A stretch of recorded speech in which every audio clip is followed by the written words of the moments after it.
Thank you, Chairman. Mr. Johnson, I'd start by echoing our Chairman and Ranking Member for thanking you for your long career, and your wife and your daughter for your long career in public service, and would add, based on your testimony, your responses, and your resume, that I personally think you're amply qualified for the role. Thank you. I got my start just a number of years ago in D.C. terms as a caseworker for Senator Frank Lautenberg, a great champion for the people of New Jersey. So many of my questions will be what I think is within the scope of your office in terms of waste and abuse and driving timeliness and accountability for the IRS.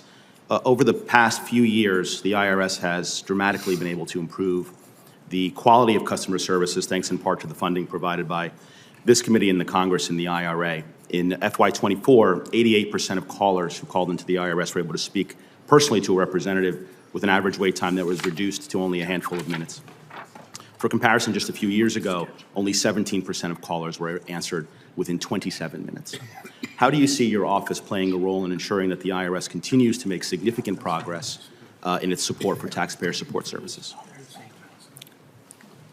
So based on my review of publicly available information, it does appear that taxpayer services would be one of the top priorities for TIGTA, and one that we would continually be looking at in a variety of capacities.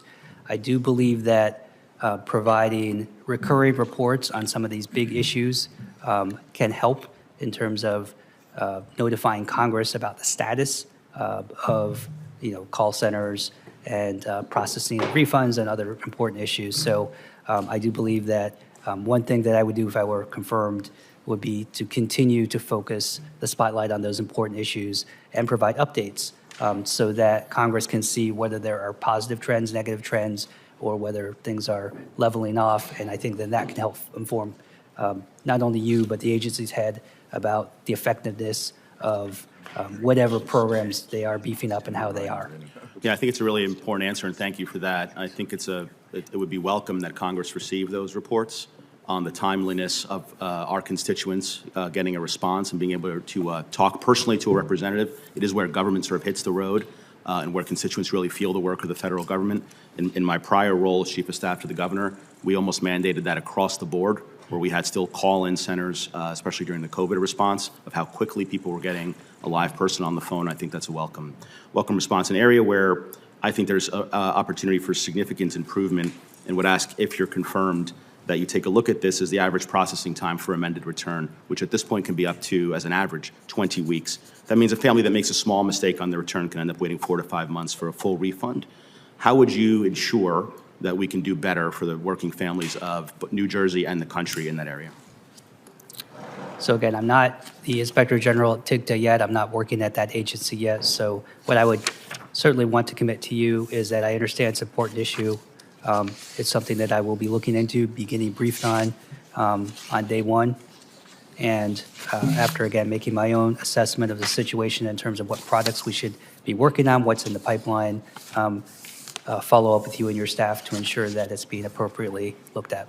I would just encourage you to look into that quickly, having, in preparation for this hearing, talk to my casework team. Sometimes we're seeing really minor mistakes not being handled for 5 months, and these are families that are obviously in need, given the tough economic times for some families on these amendments. My last question, sir, would be, under this administration, the IRS has significantly stepped up the enforcement efforts focused on large partnerships and corporations, as well as high-income individuals who may have avoided their tax responsibility. It's a long overdue step in closing the tax gap without increasing the burden on middle-class families. In September, the IRS reported that it was able to collect $1.1 billion in previously unpaid taxes from about 1,600 high-income individuals. For comparison, that by itself is enough to fund the CFTC. If confirmed, will you and how will you continue to review the IRS's audit selection to ensure that using its resources to clamp down on high-yield tax evasion? I've heard from several staff members that this is an issue, enforcement, in terms of priorities for IRS and how it is determining which entities to focus on for audits and other things. So I do believe, with the usual caveats that I'm not there yet, that that would be something that I would be looking at very early on and trying to make an assessment. Thank you, sir. Thank you, Mr. Chairman. I thank my colleague, and let me say to him that it is not clear what the schedule is going to be between now and the end of the year. And I just want to take this opportunity to say it's been a pleasure to have you as a member of the committee.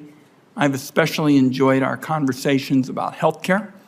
And I will say to my colleagues, find a way to discuss healthcare with our new friend from New Jersey, because I want it understood so that New Jerseyans understand it and the country understands it. I believe some of your ideas about healthcare are going to become law in the years ahead. May not be tomorrow or the next day, but stay tuned. They're Thank going to you. become law someday. Thank you, Mr. Senator Chairman. Hassan's next. It's been the honor of a lifetime serving under you. Thank you. Thank you. Senator Hassan.